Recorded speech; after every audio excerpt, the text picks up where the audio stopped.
Warahmatullahi wabarakatuh. Masya Allah, pagi-pagi belum pada sarapan ini kayaknya ya. Lemas sekali. Malah yang terdengar suara cewek-ceweknya nih, yang laki-laki ini nggak ada suaranya. Ya, saya ulangi ya. Bismillahirrahmanirrahim. Assalamualaikum warahmatullahi wabarakatuh. Ya, Masya Allah, luar biasa, ini baru luar biasa ini. Orang ekonomi itu harus semangat-semangat dia. Ya, ya, Alhamdulillah, alhamdulillahirabbil alamin, wassalatu wassalamu ala asrofil anbiya'i wal mursalin wa ala alihi washabbihi ajmain, amma ba'du.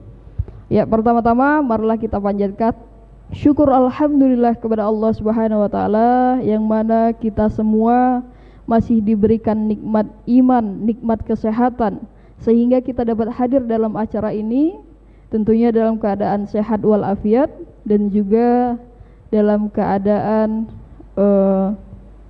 rezekinya lancar. Amin amin ya rabbal alamin. Ya. Selanjutnya salawat serta salam tidak lupa pula kita haturkan kepada junjungan kita yakni Nabiullah Muhammad sallallahu alaihi wasallam. Allahumma sholli ala sayyidina Muhammad wa ala ali sayyidina Muhammad. Assalamualaikum ya Rasulullah, assalamualaikum ya Habibullah. Ya baik, yang saya hormati tentunya yang pertama itu adalah pemateri kita yang sangat luar biasa, Bapak Kiai Haji Dodi Okri Handoko, LC ini loh, LC MESY. Dan juga yang saya hormati adalah Bapak perwakilan dari Wakil Dekan 3, yakni Bapak Aulia Afwa yang sudah hadir. Dan yang saya hormati itu tentunya panitia yang sangat luar biasa yang sudah mengadakan acara perdana kalau nggak salah ya di pendopo ini ya, sangat luar biasa persiapannya. Dan juga yang saya banggakan itu adalah teman-teman peserta sekalian. Ya, baik teman-teman, jadi hari ini kita akan membahas tentang negara tanpa pajak. Mungkinkah gitu ya? Nah, kebanyakan dari kita itu kan, kebanyakan masyarakat lah ya, kalau saya lihat di media sosial itu banyak orang-orang yang malas bayar pajak. Karena apa? Bukan tanpa sebab. Sebabnya apa? Karena belakangan ini itu banyak kasus-kasus di mana pemerintah itu tidak jelas ya. Oknum pemerintah itu tidak jelas. Bahkan beberapa waktu lalu ada berita tentang anak dari oknum pejabat pajak yang berlaku tidak wajar kepada masyarakat gitu ya. Nah, itu menyebabkan banyak masyarakat itu jadi malas dia untuk bayar pajak ya. Nah, jadi di sini kita buka, apakah boleh negara nggak bayar pajak gitu ya, atau negara tanpa pajak itu mungkin nggak sih gitu ya. Baik, kita sambut saja narasumber kita, pemateri kita pada pagi hari ini, yakni Bapak Kiai Haji Dodi Okri Handoko, LC MESY, untuk menduduki kursi panas ini. Iya, kepada Bapak kami persilakan, Pak. Ya, Masya Allah. Ya, sehat Pak? Alhamdulillah. Ya. Jadi gantian. Ini dia Pak, mic-nya nanti sedang diambil oleh panitia. Kebetulan. Ya, ya baik. Jadi ini adalah pemateri kita yang sangat luar biasa. Ada yang kenal nggak? Kenal nggak dosennya? Atau di sini kesini karena dipaksa sama Bapak ini? Enggak kan? Ya, jadi ini adalah beliau, yaitu Bapak Kiai Haji Dodi Handoko Okri, LC. Beliau ini lulusan Mesir ya saya, lulusan Mesir, dan juga MESY, Master Ekonomi Syariah gitu ya. Jadi saya ulangi, jadi beberapa ini kan banyak kasus-kasus nih ya, banyak kasus-kasus yang dimana oknum pejabat itu berkelakuan tidak mengenakan kepada masyarakat. Yang lagi marak-maraknya itu yang tentang Robicon. Ada yang tahu nggak Robicon itu? Robicon, terus abis itu Moge ya kan? Ada yang tahu berita itu? Atau nggak tahu sama sekali tentang berita? Nah itu ya, itu adalah salah satunya adalah oknum pejabat dari perpajakan atau anaknya gitu ya. Nah, disitulah membuat masyarakat itu banyak yang nggak mau bayar pajak gitu ya. Nah, di sini kita akan bahas tentang negara tanpa pajak mungkinkah gitu ya. Jadi kita jawab keresahan-keresahan masyarakat yang ada pada saat ini gitu ya. Mana tahu mungkin kan? Mungkin negara tanpa pajak itu kan, mantap kali gitu ya. Nah, di sini akan dibahas oleh langsung saja kepada narasumber kita. Saya persilakan. Ya, Ustaz. Bismillahirrahmanirrahim. Assalamualaikum warahmatullahi wabarakatuh. Baik, sebelum saya memulai materi tentang pajak ini ya, saya harap untuk teman-teman mahasiswa maju ke depan sini. Di belakangnya Akuan ya. Langsung duduk di sini, Dek. Sini. Nah, ini. Langsung santap aja ini. Yuk. Semuanya. Ya. Itu Akuannya diminum. Nasi kotak nasi kotak itu ya? Kotak disantap ya. Jadi kalian yang datang ke sini tamu-tamu kehormatan semuanya. Salah satu cirinya dihidangkan makanan dari surga ini. Makanan surga ini ketemu, kalau masuk surga ketemu lagi nih. Aku ada juga di surga nanti. Tapi pabriknya nggak ada. Alhamdulillahirrabbilalamin. Salatan wassalaman ala habibinal mustafa Muhammadin wa ala alihi wa sahbihi rasulillahi ajmain. Salatan wassalaman ala habibinal mustafa Muhammadin wa ala alihi wa sahbihi rasulillahi ajmain. Yang saya hormati Bapak Aulia yang dalam hal ini mewakili Dekan 3 untuk membuka acara yang super dahsyat di tahun ini. Walaupun yang hadir kurang dahsyat, tapi alhamdulillah karena ini kita mengadakan acara waktu-waktu tenang menjelang Ramadan. Mahasiswa ini sudah mengambil kesimpulan sendiri kayaknya libur. Jadi belum lagi datang hari H, tanggal liburan, mereka sudah meliburkan diri. Nah, insya Allah acara-acara seperti ini kita akan adakan pada kesempatan-kesempatan yang akan datang. Di bulan Ramadan kajian seperti ini bagus diadakan karena pahalanya Allah lipat gandakan, karena ini adalah majelis ilmu. Majelis ilmu yaitu majelis yang paling dicintai oleh Allah dan Rasulnya. Bahkan Rasulullah SAW mengeluarkan sebuah hadis, wa iza marartum biryadil jannah farta'u. Jika kalian melewati taman surga, maka hendaklah kalian menghampirinya.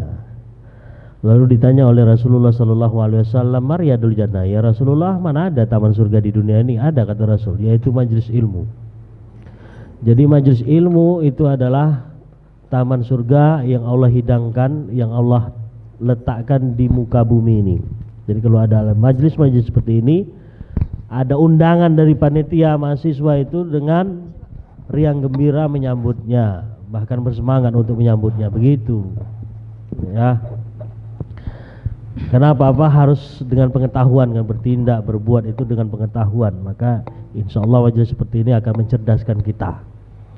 Ketimbang kalian main game di rumah waktu kosong, mending datang ke majelis seperti ini, tambah ilmu, tambah teman, tambah saudara, tambah rezeki. Rezekinya apa? Dapat buah-buahan ini kan. Ini untuk kalian semuanya. Karena yang diundang orang-orang besar tak datang, gubernur nggak datang, wali kota nggak datang, jadi kalian penggantinya semua. Baik, selawat dan salam tercurahkan kepada baginda Muhammad SAW beserta para sahabat Ahlul Bait dan kita semuanya sebagai umat Muhammad yang masih setia menjadikan Rasul sebagai panutan, tauladan, sebagai tolak ukur perbuatan kita. Jadi kita berbuat, bertindak, tolak ukurnya siapa? Rasulullah. Jadi kalau kita ikuti tindak tanduknya di alam dunia ini, insya Allah nanti kita akan menyertainya. Jadi kata Rasul, man ahya sunnati faqad ahabani, barang siapa yang menghidupkan sunnahku, sungguh dia telah mencintai aku. Wa man ahabani kana ma'iyyan fil jannah, dan orang yang mencintai aku itu, kata Rasul, akan membersamai aku di surga. Nah, mudah-mudahan kita semuanya ya pada akhirnya nanti kembali ke tempat yang abadi. Pertanyaannya, abadi di mana? mau abadi di neraka atau abadi di surga? Alhamdulillah, semoga malaikat mengaminkan. Malaikat ngumpul ini di majelis seperti ini ya. Bahkan dalam sebuah riwayat Rasulullah SAW, langit-langit yang ada di majelis ilmu itu dipenuhi oleh malaikat. Bayangkan. Kenapa? Sembari mereka mengaminkan apa permintaan orang yang di majelis ini. Kemudian memintakan ampun, menambahkan keberkahan kepada orang-orang yang datang di majelis ilmu itu. Itulah keutamaan majelis ilmu. Maka nanti setelah ini harus pendopo ini agak penuh sedikit ya, mahasiswa ini. Nah, ini yang datang ini jadi duta pengajian. Kan sekarang kan lagi tren duta-dutaan kan. Jangan duta-duta yang aneh-aneh itu, duta pengajian. Nah, jadi tugasnya mengajak kawan-kawan ya, calon agent of change. Agent itu artinya agen perubahan masa depan. Karena yang tua-tua itu kan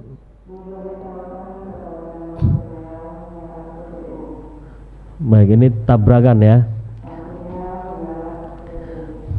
berasa di stasiun kereta api. Baik, saya datang ke sini sebenarnya nggak lama-lama ya, karena saya diundang untuk menjawab pertanyaan ini aja. Negara tanpa pajak mungkinkah? Saya jawab ya, tak mungkin.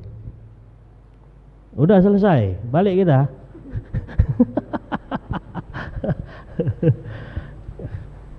Kalau konteks kekinian hari ini, negara tanpa pajak tidak mungkin. Negara akan gulung tikar, negara akan selesai sampai di sini kalau tidak ada pajak. Kita bicara konteks Indonesia. Kenapa demikian? Karena aktivitas negara itu berdasarkan ideologi. Berbuat, bertindak, bersikap, menjalankan roda pemerintahan itu berdasarkan undang-undang atau paham atau sistem yang diberlakukan. Kenapa sekarang ini Indonesia ini murni pendapatan APBN-nya itu dari pajak?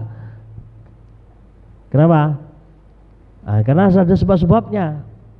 Kita belum sampai berbicara tentang pajak dalam Islam. Kalau sekarang kalau bicara Indonesia murni dari pajak. Oleh karena itu semua item di negara ini akan dikenakan pajak. Semuanya. Dari semua yang kalian lihat ini sudah selesai dipajaki semua nih ya. Bangunan ini terdiri dari apa? Pasir, semen, ya kan?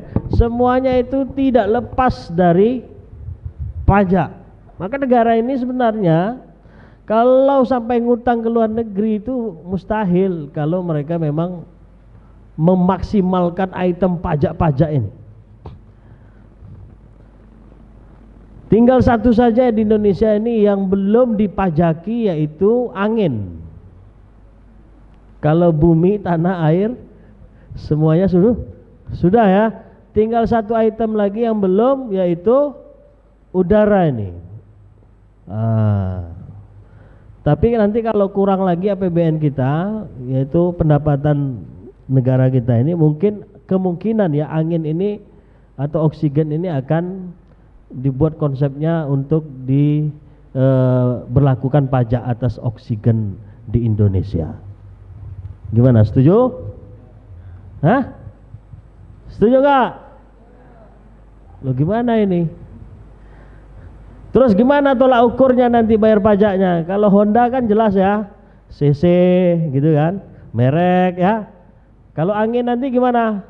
Itu berdasarkan ukuran lubang hidung kalian ini.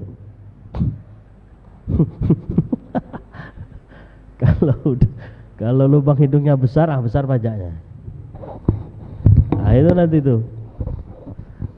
Baik, adik-adik mahasiswa yang muliakan Allah Subhanahu wa taala, oleh karena itu kita harus kritis ya. Jangan kita menerima begitu saja.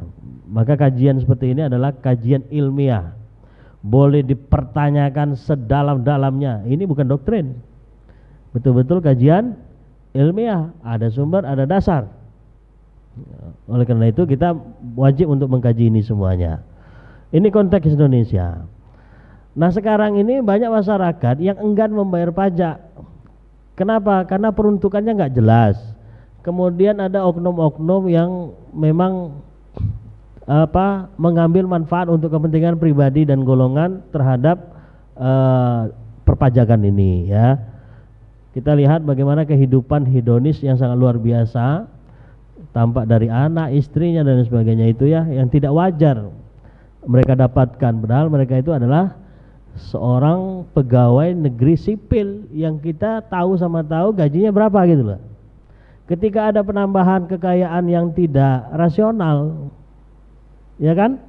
Nah, itu orang bertanya, sekarang ini pengawasan dilakukan oleh seluruh masyarakat. Semenjak ada media sosial ini, ya, Facebook, Instagram, apalagi TikTok, itu melihat anak pejabat yang aneh sedikit divideokan, lalu di-upload, viral, FYP, langsung viral dia. Nah ini, jadi tidak cukup KPK. Jadi sekarang masyarakat semuanya melakukan pengawasan terhadap kinerja pejabat pemerintahan. Makanya sekarang orang agak sedikit takut, ya. Maka banyak pejabat itu kalau beli mobil baru itu mereka ke kantor pakai mobil lama supaya tidak banyak pertanyaan. Baik, berbicara Indonesia, ya. Ini kan kita kan pajak ini, ya. Kita nggak akan bicara pajak di Malaysia, pajak di Singapura, pajak di Australia. Kita hidup di Indonesia, kita kaji saja Indonesia ini. Nggak perlu banyak-banyak ini mengkaji negara di dunia ini. Ya, pajak di Indonesia ini. Berbicara Indonesia ini adalah negara zamrud khatulistiwa, intan berlian macam-macam semuanya ada di sini. Makanya Indonesia ini lautnya melimpah ikan, kail dan jala cukup menghidupimu, ikan menghampirimu. Semua aneka macam tumbuh-tumbuhan hidup di Indonesia ini, termasuk kurma pun hidup di sini. Watini wa zaitun pun hidup di Indonesia ini, walaupun ya belum berhasil untuk menjadikan kurma Arab itu berbuah sebagaimana mestinya. Tapi Indonesia ini subur makmur, ya. Jadi orang Eropa mengatakan melihat Indonesia ini mustahil ada di negara Anda itu orang yang miskin. Kata orang Eropa, mustahil di negara Anda itu ada orang yang gizi buruk. Mustahil di negara Anda itu ada anak-anak yang putus sekolah. Mustahil di negara Anda itu ada orang yang tidak mendapatkan layanan kesehatan. Kata orang Eropa, Eropa itu indah tapi miskin negaranya Eropa itu. Dari sumber daya alamnya tidak ada. Maka mereka ngiler sekali melihat Indonesia ini, ya. Kayak orang lapar melihat orang makan Pizza Hut. Ngences saja dia. Nah, itulah gambaran orang Eropa melihat negara kita ini. Makanya mereka itu antri datang ke Indonesia ini. Untuk apa? Untuk mencari sumber daya alam, entah rempah, entah energi, entah bahan tambang. Eropa itu. Nah, negara Eropa pertama kali menjajah Indonesia ini siapa? Portugal. Orangnya disebut dengan Portugis, negaranya Portugal. Kenapa mereka itu, bayangkan, datang dari jauh sana. Coba kalian naik perahu, naik pompong lah, naik pompong ya, dari Indonesia ke Portugal sana. Kalau mau ngetes, kira-kira berapa bulan nyampainya? Belum diserang ikan hiu. Belum kapalnya bocor, bayangkan sanggup mereka itu mengorbankan harta nyawa untuk datang ke Indonesia. Ini ada apa coba? Dari Portugal sana, dulu terusan Suez, Mesir itu belum dibangun. Tahu terusan Suez? Laut Merah dengan laut Eropa itu ditembus itu. Sehingga kapal-kapal dari Eropa tidak perlu lagi ketika datang untuk menuju Indonesia ini tidak perlu lagi mengelilingi benua Afrika, itu terlalu jauh. Jadi mereka cukup dari Eropa masuk ke terusan Suez di Mesir itu, karena itu dibangun sejak zaman Perancis, ya, penjajah Perancis di tanah Mesir. Mereka terusan Suez saja sampai ke Asia. Kalau dulu Portugis belum ada terusan Suez, mereka mengelilingi Afrika itu. Luar biasa. Kenapa? Karena ingin sekali menjenguk Indonesia dan merampas dan merampok. Ke Indonesia ini luar biasa, negara yang sangat kaya. Nah, karena negara ini adalah potensi menjadi negara besar, maka negara-negara maju khawatir kalau Indonesia ini maju. Makanya pemerintahnya dibuat pemerintahan yang korup. Kemudian anak-anak mudanya dilemahkan, dijauhkan dari Al-Quran, cara melemahkan anak-anak muda ini. Dikasih tontonan, dikasih hiburan, dikasih ini. Supaya apa? Negara kita ini lemah. Untuk menguatkan sebuah negara, maka kuatkan dulu masyarakatnya, anak-anak mudanya. Karena potensi negara ini sangat luar biasa. Maka kalau kita ini memaksimalkan sumber daya alam yang ada di Indonesia ini, tidak mungkin kita mau malaki rakyat nih. Kan pajak itu kan beban kepada siapa? Beban kepada rakyat. Semua item di tubuh Anda itu tidak lepas dari pajak semuanya. Kalau bicara pajak, yang menjadi beban adalah rakyat. Padahal Indonesia ini sangat kaya sekali, tidak perlu hidup murni dari pajak. Kita belum bagaimana pandangan Islam terhadap perpajakan ini ya. Kita kaji dulu Indonesia ini. Indonesia itu aneka tambangnya sangat luar biasa. Aneka ya, bukan satu tambang. Kalau bicara Saudi Arabia, yang di benak kita minyak.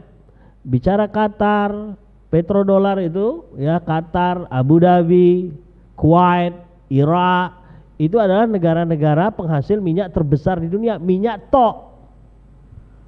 Tahu tok? Minyak saja. Ya cuma minyak saja. Mesir penghasil gas. Cuman gas saja di Mesir itu adanya. Tapi kita semua di sini ada namanya aneka tambang. Indonesia termasuk penghasil minyak, masuk kepada asosiasi negara penghasil minyak dunia kan. Indonesia ini nomor 6. Emas terbesar di dunia. Itu baru ketemu di Freeport. Belum ExxonMobil, Newmont yang ada di Nusa Tenggara Barat. Baru-baru ini ditemukan di Sulawesi. Sama besar dengan Papua. Ditemukan lagi tambang emas terbesar juga di Sumatera, di Bengkulu. Ada 3.000 hektar yang mau dieksplorasi di Bengkulu itu ya. Sudah hampir tekan kontrak. Emas itu ya. Bayangkan saja itu. Untuk satu tempat saja di Papua itu ya. Itu per hari bisa 3 ton emas. Belum tembaga, belum boksit, belum nikel dan lain sebagainya. Coba adik-adik mahasiswi pernah lihat emas 1 ton? Kalau 2 gram ada lah ya di tangan ya, anting-anting ya. Bangga nggak ketika dibelikan emas 2 gram? Senangnya minta ampun ya. Bahkan nunjuknya itu lain kalau sudah ada di jari jemarinya emas. Gimana kalau berton-ton itu, bayangkan. Jadi nggak perlu lagi untuk Freeport saja untuk menggratiskan biaya pendidikan dan kesehatan bisa seluruh Indonesia. Baru 1 item emas. Batu bara terbesar nomor 3 di dunia setelah Brazil. Bayangkan Indonesia ini, coba ya. Jadi kalau itu ya dimanfaatkan dan dimaksimalkan, tidak perlu kita membebani pajak kepada rakyat yang sangat nyekek ini. Bayangkan, kita belanja kena PPh ya, nah, penghasilan PPN itu sudah 15% loh. Nah sekarang itu pabrik-pabrik itu kenapa mereka ngemplang semuanya coba? Karena keberatan. Membayar 15% pajak itu berat. Freeport saja nggak mampu dia bayar pajak itu. Makanya di situ banyak bermain. Jadi pendapatan negara dari sektor pajak ini banyak dipermainkan. Makanya ada oknum-oknum yang kaya sekali, seperti dulu beberapa tahun yang silam Gayus Tambunan. Dia PNS Exelon 2. Kekayaannya sampai puluhan miliar. Pertanyaannya, PNS itu sampai pensiun ngumpulkan 100 juta saja susah loh. Betul. Orang tua saya PNS juga. Golongan 4B. Ah itu tuh waktu dia pensiun itu saya ingat duitnya di bank 60 juta. Hah? 60 juta. Bayangkan, saya minta kuliah ke Mesir. Tinggal 30 juta. Adik saya mau kuliah tinggal 20 juta. Itu kalau PNS yang jujur itu ya. Jadi mustahil kalau PNS itu punya kekayaan puluhan miliar. Dirjen pajak itu. Nah banyak sekali yang pendapatan negara dalam Indonesia ini bocor ya, tercecer di jalan, luar biasa. Maka Menteri Keuangan itu kan kasus korupsi di Menteri Keuangan berdasarkan laporan dari media-media beberapa medsos itu sampai 300 triliun ya uang negara menguap entah kemana itu di Kementerian Keuangan saja. Nah, Kementerian Keuangan ini kan membawahi itu semuanya. Baik, kalau begitu bagaimana Islam memandang tentang pajak ini? Dalam Islam pajak tidak ada untuk warga negara Islam itu sendiri. Namanya doriba. Ya, orang yang memungut pajak disebut dengan maksi, sohibul maksi. Makanya Rasulullah SAW mengeluarkan sebuah hadis, sohibul maksi finnar, orang yang memungut pajak itu di neraka. Maknanya apa? Memungut pajak terhadap saudaranya sendiri. Maka ketika Umar bin Khattab ketika menjadi khalifah itu apa? Kepemimpinan umum seluruh umat Islam di dunia. Kalau presiden itu pimpinan lokal wilayah tertentu. Tapi kalau bicara tentang khalifah itu adalah kepemimpinan umum seluruh kaum muslimin di dunia. Nah, itu Umar bin Khattab pernah menjabat itu setelah Khalifah Abu Bakar As-Siddiq meninggal dunia. Nah, Khalifah Umar bin Khattab ketika ditanya, wahai Umar bin Khattab, ketika ditanya oleh negara Persia dan Romawi, wahai Amirul Mukminin, kami ingin berjualan ke negara Anda, maksudnya ke negara Islam. Kira-kira berapa pajak terhadap barang-barang kami yang akan masuk ke negara Anda? Umar bin Khattab bertanya, ini Persia bertanya sama ajudan, ini Persia sama Romawi mau jualan ke negara kita. Ketika kita jualan ke negara mereka, berapa mereka pungut pajak barang-barang kita terhadap pedagang-pedagang kita yang masuk ke Romawi dan Persia? Apa kata sahabat? 10%. Kalau begitu kita akan memperlakukan nilai pajak yang sama terhadap barang-barang yang mereka masuk ke negeri-negeri Islam. Jadi apa kesimpulannya? Bahwa pajak dalam Islam, cukai itu ya, itu hanya diberlakukan kepada orang-orang asing, orang yang hidup di luar negara. Misalnya kita Indonesia, maka selain Indonesia masuk ke sini baru kita kenai pajak.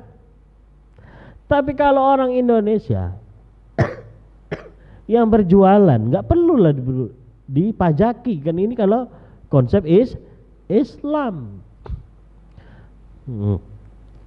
Jadi tidak ada pajak dalam Islam itu.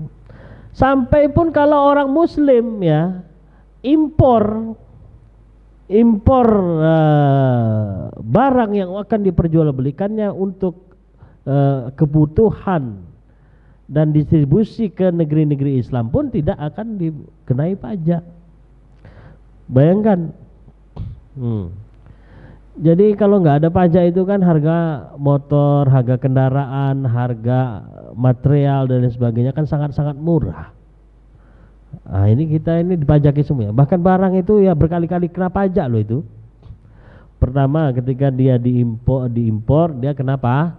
Pajak. Ketika didistribusi ke agen-agen besar kenapa?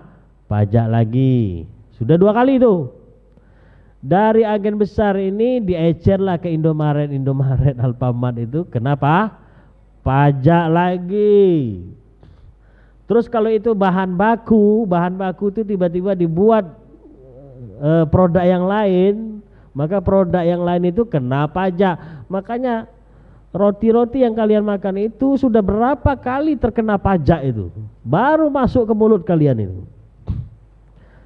Gandumnya masuk ke Indonesia pajak, ya.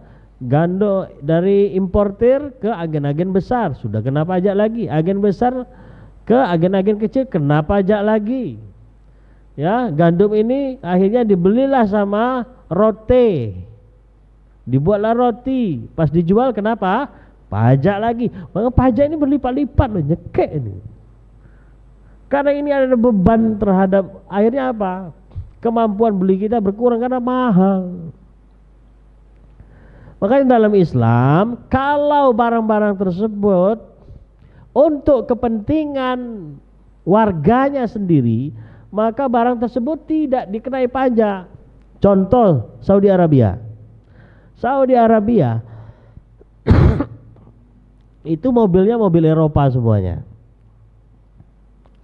Mobil Eropa seharga mobil Jepang di Saudi Arabia.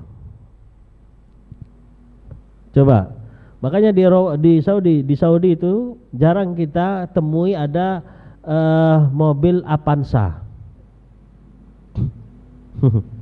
Tak main di sana Avanza, Brio, Nissan March, ya.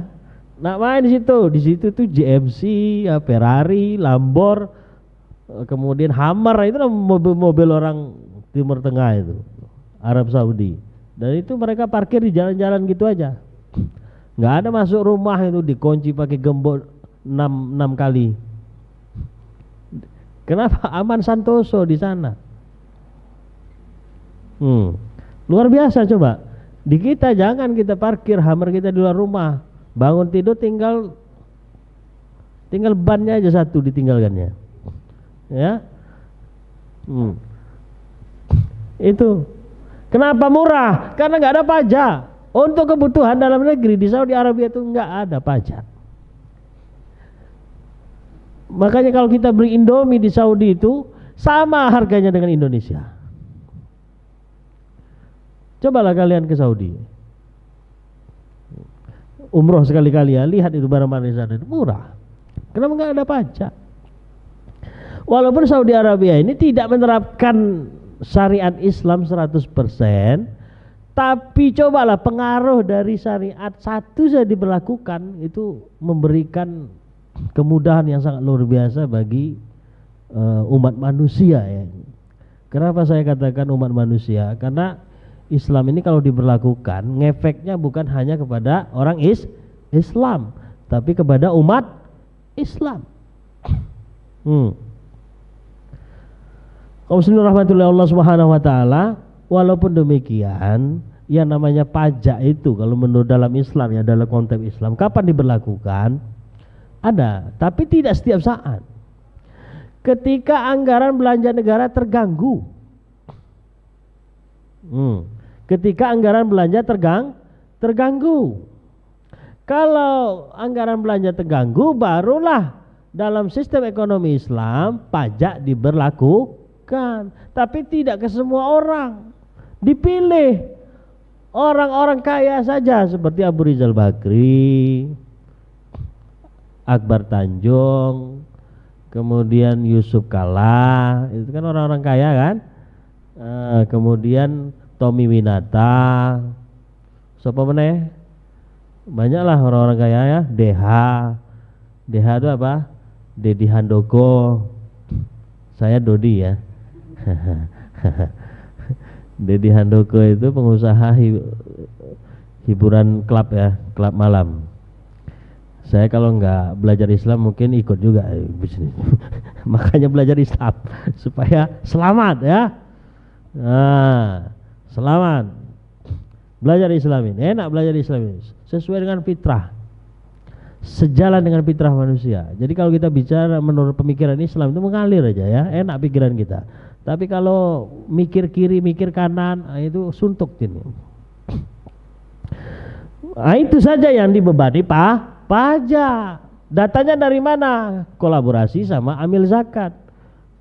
Badan amil zakat di dalam Islam dia punya data mana orang kaya, mana miskin. Nah, sini data orang kaya tuh. Ah, itu saja yang dibebankan pajak, tidak ke semua orang. Itu kalau dalam Islam. Enak apa enak? Enak lah. Bayangkan kalau Honda kalian itu ya, motor kalian itu masuk ke Indonesia, no pajak, maka kalian beli motor itu berapa motor sekarang baru? Hah? 20 juta ya. Itu kalau dibersihkan pajaknya, masuk ke Indonesia tanpa pajak, itu yakin cuman 9 juta barunya. Itu. Nah, oleh karena itu, kalau begitu dalam Islam ini pendapatan belanja negara dari mana? Kan gitu. Ya, kalau nggak dari pajak. Ini kita konteks Islam. Kalau konteks negara kesatuan Republik Indonesia ini memang tidak mungkin negara ini hidup tanpa pajak. Karena status sumber daya alam kita, BUMN kita itu laporannya semuanya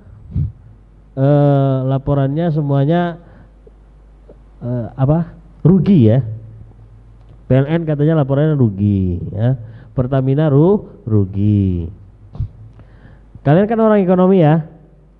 Kalau misalnya ya, saya satu-satunya penjual jeruk di Indonesia, ini kira-kira kaya nggak saya? Hah? Tidak ada pesaing saya di Indonesia ini. Saya adalah king of the king jeruk. Dan saya karena saya mau mutlak ya, maka terserah saya mau jual berapa. Kira-kira kaya atau enggak? Kaya. Mungkin nggak bisa. Tidak. Mungkinkah saya collab bisnis saya? Rugi. Mustahil rugi. Tidurnya nyak pun saya, jeruk saya itu akan dibeli orang semuanya. Nah sekarang PLN, bicara PLN, ada orang yang jual listrik selain PLN? Hah? Ayo, ini orang ekonomi ini kan, supply and demand, monopoli, pasar monopoli, sempurna, ada yang tidak sempurna. Coba, PLN itu ada nggak pesaingnya? Kenapa kok laporannya rugi? Ayo, kalian harus investigasi. Kenapa ruginya di mana coba? Kadang sehari 2 kali naik. Pertama sebelum Isya, yang kedua midnight. Jam 1 malam tiba-tiba naik paginya itu.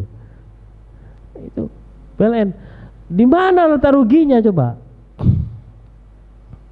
Belum kontraktor kita itu, laporannya itu. Waskita macam-macam itu ya. Di mana ruginya? Pertamina kita di mana ruginya? Oh, ternyata dirancang rugi terus. Dirancang inflasi terus, dirancang untuk kurang terus. Apalagi APBN kita memang dirancang kurang terus, itu minus. Karena memang amanah konstitusinya begitu. Kalau enggak nanti hutang luar negeri tidak bisa dilanjutkan. Yang ngomong ini ya Menteri Sri Mulyani sendiri memang APBN dirancang untuk minus. Ya, bayangkan itu. Nah, kalau dalam Islam ya, anggaran dan pendapatan negara dalam Islam cukup banyak. Bicara ekonomi Islam, bicara tentang kepemilikan dulu. Bahwa dalam Islam kepemilikan ada 3. Ada kepemilikan individu, ada umum, ada negara. Masing-masing kepemilikan ini akan menyumbang pendapatan ke Baitul Mal. Jadi Departemen Keuangan dalam Islam itu disebut dengan Baitul Mal. Baitul Mal sumbernya dari mana? Dari kepemilikan individu. Dari mana? Infak, sedekah dan zakat masuk ke Baitul Mal. Dari kepemilikan umum, aneka tambang tadi masuk kepada APBN, Baitul Mal. APBN dalam Islam itu namanya Baitul Mal, masuk ke APBN. Coba bayangkan, dari Sabang sampai Merauke berapa tambang yang volumenya besar-besar, itu semuanya masuk ke APBN. Dari APBN inilah nanti akan didistribusi kepada rakyat. Kemudian BUMN, yaitu badan usaha milik negara. Di situ ada kharaj namanya ya, ada usur, ada ghanimah, ada jizyah, ada harta orang yang tidak punya ahli waris. Dalam Islam itu juga masuk ke APBN. Harta orang murtad, makanya kalian mikir-mikir kalau mau murtad ya. Sudahlah asetnya disita oleh negara, masukkan ke APBN. Kemudian pelakunya kalau nggak mau tobat dibunuh. Tapi yang mengeksekusi nggak boleh orang per orang ya, negara semua itu.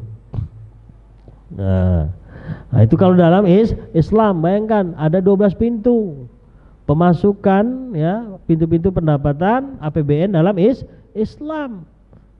Makanya ketika kita baca sejarah, ini kan berdasarkan sejarah ini ya, bukan buat-buatan saya ini, semuanya adalah ada sumbernya dari Rasulullah Shallallahu Alaihi Wasallam. Karena tambang-tambang ya, bicara tambang yang besar-besar itu kan tidak boleh dikelola oleh individu maupun swasta, karena itu adalah milik umum. Pernah suatu ketika Rasulullah salah memberikan izin pengelolaan tambang garam terbesar di Arab Saudi waktu itu, yaitu ada di kota Ma'rib namanya, di Yaman. Di situ ada gunung garam gunung. Garam gunung ini kan terbaik ya setelah garam laut. Karena garam gunung ini bening, dia bersih. Nah, ada Abyad bin Hammal namanya, itu meminta izin kepada Rasulullah, karena Rasulullah itu waktu itu kan penguasa Jazirah Arab.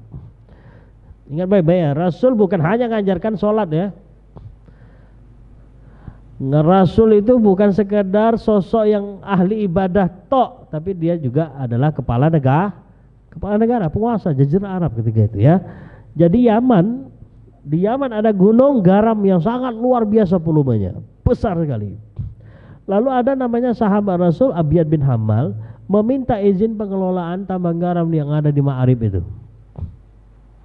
Lalu ditegurlah Rasulullah ini oleh para sahabat, ya Rasulullah, hal tadri ma qata'ta, ya Rasul,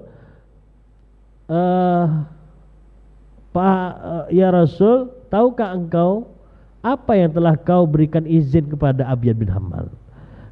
Innahu kama'il iddah, itu adalah tambang seperti air yang mengalir ya Rasulullah. Oh, kalau gitu saya tarik, saya cancel, kata Rasulullah. Kenapa di cancel oleh Rasulullah SAW? Karena itu adalah tambang besar. Dari hadis ini menyatakan bahwa tambang yang volumenya besar itu dalam Islam statusnya adalah public, aset publik. Itu adalah milik umum, tidak boleh diserahkan kepada individu. Tidak juga boleh diserahkan kepada swasta. Karena itu adalah milik umat Islam. Nah sekarang tambang kita yang besar-besar itu status kepemilikannya punya siapa itu? Memang masih milik negara ini Indonesia ya, tapi pengelolaannya siapa yang mengelola? Swasta.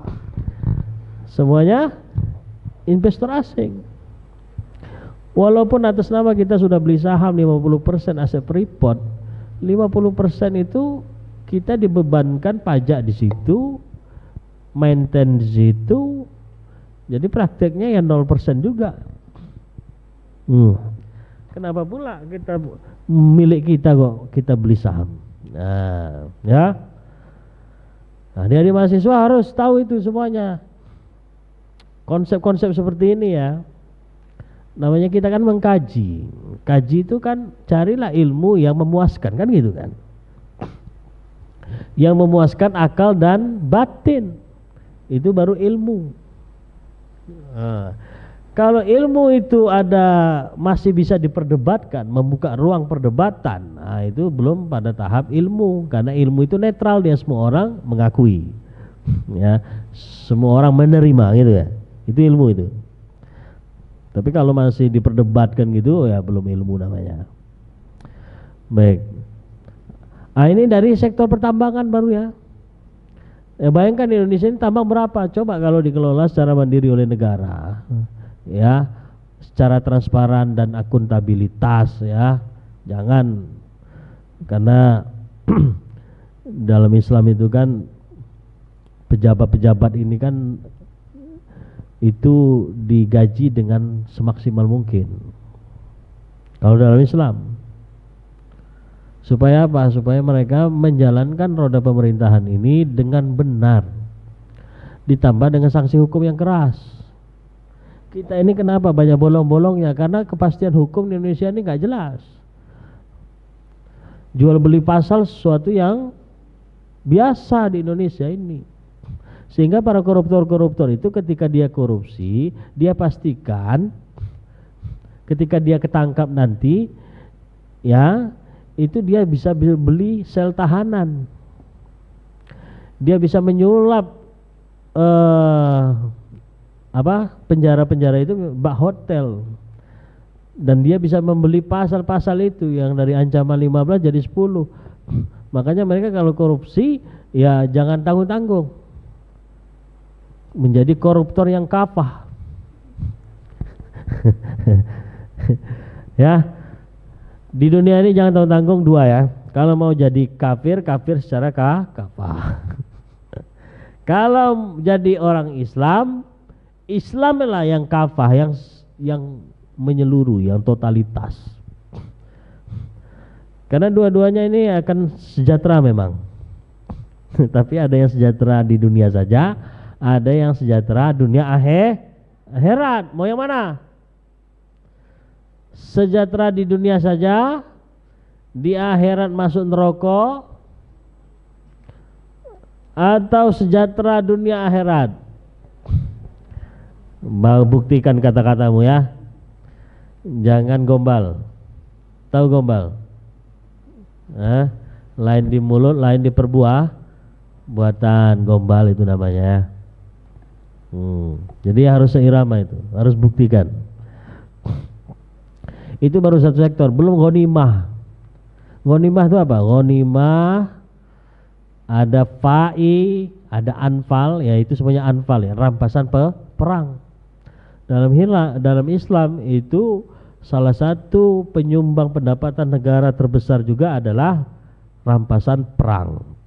Bayangkan dulu ya, Muhammad Al-Fatih ketika membebaskan Konstantinopel, seluruh aset Konstantinopel itu miliknya umat Islam semuanya. Bayangkan itu.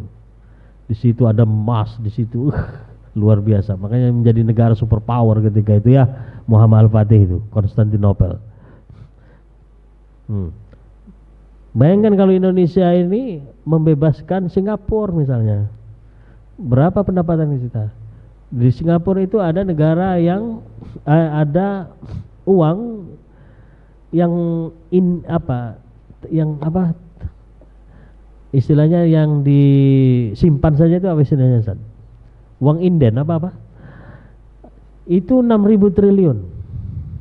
Bayangkan kalau Indonesia ini ya menjalankan sistem ekonomi Islam, menjalankan syariat Islam secara kapal, lalu kita melakukan pembebasan, Singapura dapat 6.000 triliun. Bayangkan, tentaranya kasih berapa itu? 1/5-nya. Jadi tentara itu kaya dalam Islam. Kenapa? Dia dapat pembagian dari rampasan perang. Jadi kalau habis perang dia pulang bangun ruko 6 pintu. Hah? Bayangkan itu. Beli mobil baru dia. Beli sawit sepanjang mata memandang. Tentara Islam kaya dulu itu. Bayangkan dengan TNI kita sekarang. Buka lontong pagi-pagi. Sebagian ngojek Maxim. Kenapa? Gajinya tak cukup. Bini matre. Bayangkan, kasihan. Tapi kalau jadi tentara Islam ya, dakwah jihad. Dakwah dulu ya. Jihad ini opsi kedua sebenarnya. Enggak langsung dengan militer. Indonesia ini masuk Islam enggak pakai militer ya. Enggak pakai pengerahan militer. Kan Indonesia ini ramah-ramah dari dulu. Siapapun yang datang disambut dengan senyuman. Ya mau menjajah pun kita sambut. Welcome. Monggo sekecaaken. Indonesia memang ramah dari dulu ya, Indonesia ini. Oh, orang Arab mau menyebarkan berdagang ke Nusantara ini disambut juga. Ya mau berdakwah welcome, itulah Indonesia. Negara paling ramah di planet bumi ini adalah Indonesia. Indonesia ini negara paling ramah. Enggak kita ketemu orang itu baru sekali aja kita senyum loh. Oh, kalau jangan harap itu kita dapatkan di Timur Tengah ya, di Arab. Kalau nggak kenal nggak bakal senyum. Itu karena kita ramah. Baik, saya hanya bisa sampai jam 11 ya. Ini banyak yang mau saya utarakan ini. Kalau kita mau kaji nggak selesai. Ya. Kita masuk ke tanya jawab. Ada waktu 20 menit untuk kita dalami ya. Saya kembalikan kepada moderator. Ya, Masya Allah, luar biasa nggak nih materinya nih? Ini nyatet nggak nih teman-teman ini? Nggak nyatet? Aduh, sayang sekali ilmunya lewat aja. Semoga aja tercatat ya di kepalanya ya. Karena luar biasa, sampai mau meledak kepala saya ini. Luar biasa materinya ya. Nah, jadi Indonesia itu negara zamrud ya, yang mana kekayaannya itu sangat luar biasa, apalagi tambangnya Masya Allah luar biasa. Tapi disampaikan di awal tadi oleh Ustadz kita Bapak Dodi ya, bahwasanya Indonesia tanpa pajak itu tidak mungkin. Wah, tidak mungkin ternyata, karena dia berlandaskan undang-undang yang ada di Indonesia gitu ya. Itu tidak mungkin terjadi gitu ya. Nah, bahkan ini ya, orang Eropa itu yang disampaikan oleh Pak Dodi tadi, itu mereka itu ngiler menyampaikan bahwasannya tidak akan mungkin gitu masyarakat Indonesia itu ada yang miskin, tidak akan mungkin masyarakat Indonesia itu ada yang kelaparan gitu ya, karena mereka tuh melihat kekayaan Indonesia ini sangat luar biasa gitu ya, tapi tidak bisa tanpa pajak gitu ya. Seharusnya kalau dimaksimalkan itu kekayaan Indonesia dari mulai tambangnya dan yang lainnya, itu kita bisa hidup tanpa pajak begitu ya, karena itu pendapatannya sangat luar biasa. Mungkin itu ya yang disampaikan oleh Bapak Dodi tadi. Mungkin ada dari teman-teman yang ingin bertanya. Dari sini muncul pertanyaan-pertanyaan yang sangat luar biasa, sangat kritis mungkin. Ya, kepada teman-teman dipersilakan. Ada yang ingin bertanya? Silakan. Jangan malu-malu untuk bertanya. Rugi nanti. Ini mumpung masih panas-panasnya nih. bertanya? Ada? Ingin bertanya, Bang Jack?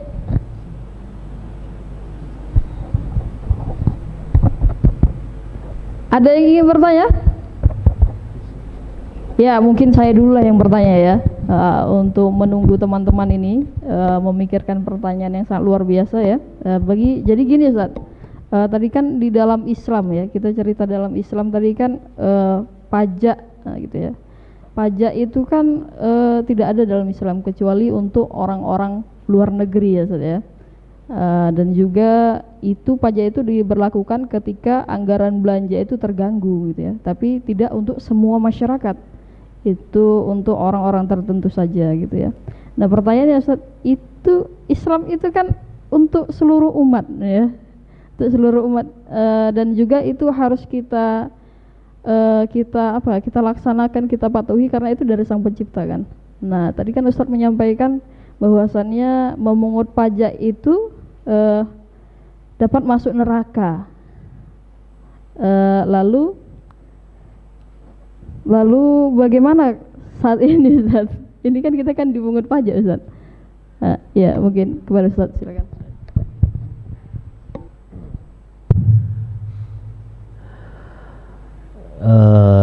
Wa may yabtaghi ghairal islami dinah fala yuqbal minhu fa huwa fil akhirati minal khasirin.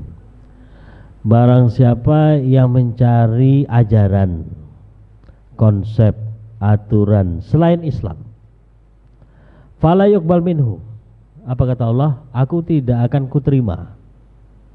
Wahwa, dan dia itu, pelakunya itu kata Allah, fil akhirat, di akhirat nanti, minal khasirin, termasuk orang-orang yang merugi. Makna merugi di sini masuk neraka.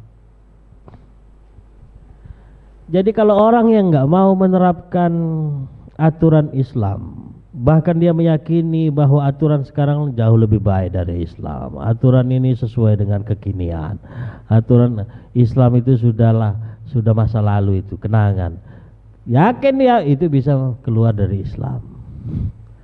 Hati-hati.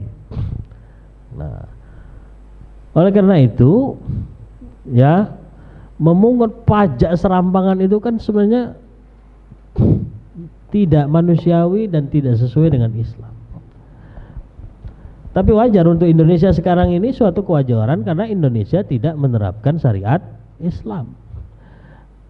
Indonesia ini menerapkan ekonominya kapitalistik, kemudian politik turunannya dari kapitalis ini adalah demokrasi, sistem pergaulan sosialnya liberal, sistem pendidikannya sekuler. Jadi memang kafir secara kafah juga ini. Jadi tidak ada Islamnya di sekarang untuk space Islamnya itu hanya tataran ibadah ritual. Jadi Islam yang kita pandang sekarang ini ya Islam yang ritualitas. Apa ritual tuh? Lebaran, yasinan, khitanan, zikiran, sholat 5 waktu, yang mau saja, yang enggak apa-apa. Itulah wajah Islam sekarang ini. Kenapa? Karena kita diberikan space yang sangat kecil untuk Islam ini diberlakukan di Indonesia. Kenapa? Karena semua lini sudah digantikan oleh sistem yang lain. Nah, salah satu tanda indikasi bahwa negara ini menerapkan sistem ekonomi kapitalistik Adam Smith itu adalah salah satu indikasinya pajak itu tadi. Kenapa? Karena aset ini semuanya sudah dimiliki oleh individu.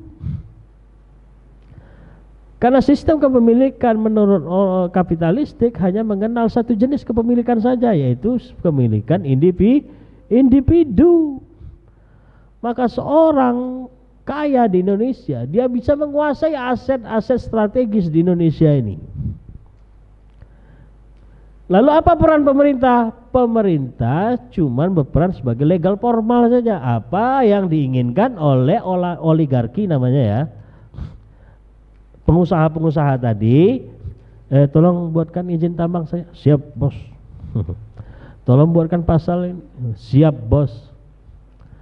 Tolong tangkap itu, kenapa teriaknya kok keras sekali? Siap bos. Jadi apa yang diinginkan oleh oligarki, pengusaha-pengusaha itu, ya itu akan dijalankan oleh pemerintah. Berarti negara ini tengah menjalankan sistem ekonomi kapitalis, di mana orang yang punya uang yang berkuasa. Amerika itu ya, jangan yang berkuasa itu bukan Joe Biden. Joe Biden atau Joe Biden sih? Hah? Joe Biden ya, bukan Ajo. Kirain orang Pariaman dia tuh. Bukan ya, yang berkuasa atas Amerika itu adalah kapitalis.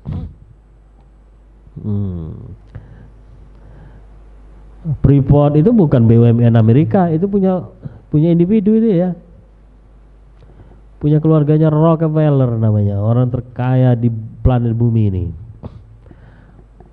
Semua termasuk manufaktur weapon military Amerika itu juga itu bukan punya BUMN Amerika, itu punya individu juga.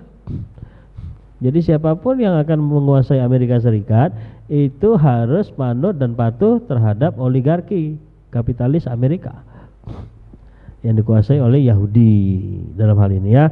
Nah, termasuk di Indonesia ini juga.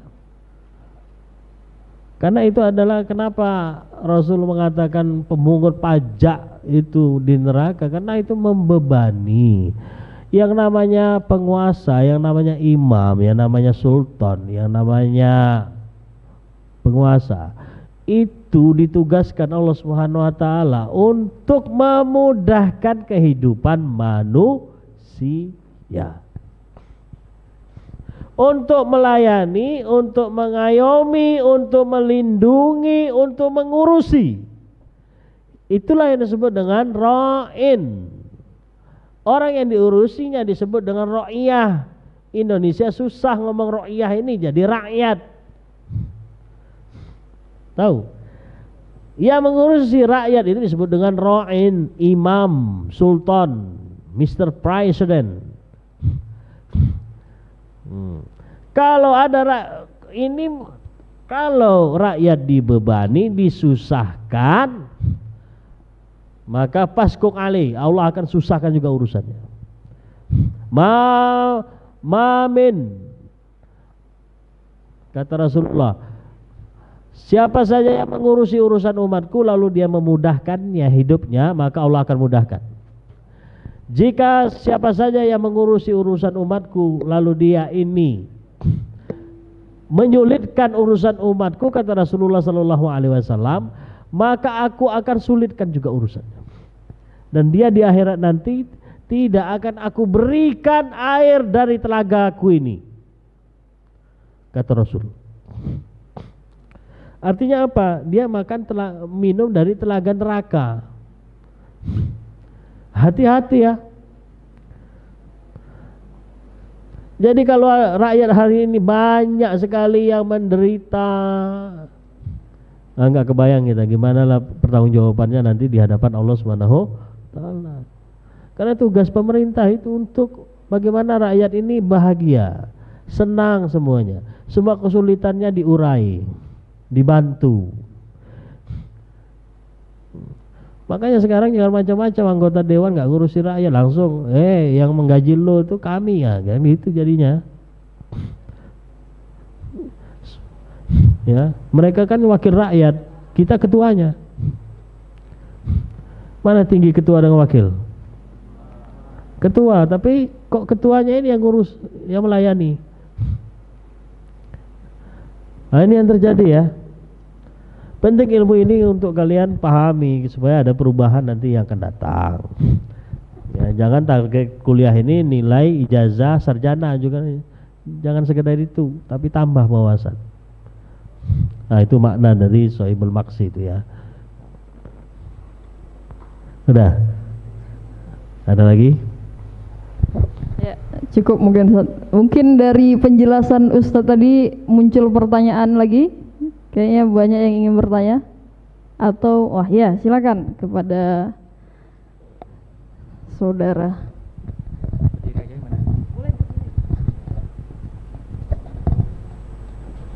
Assalamualaikum Ustadz. Saya mau nanya kan Ustadz, kalau misalnya semua kekayaan yang di Indonesia itu dimiliki oleh pemerintah Indonesia, apakah mungkin pajak itu tidak ada Ustadz?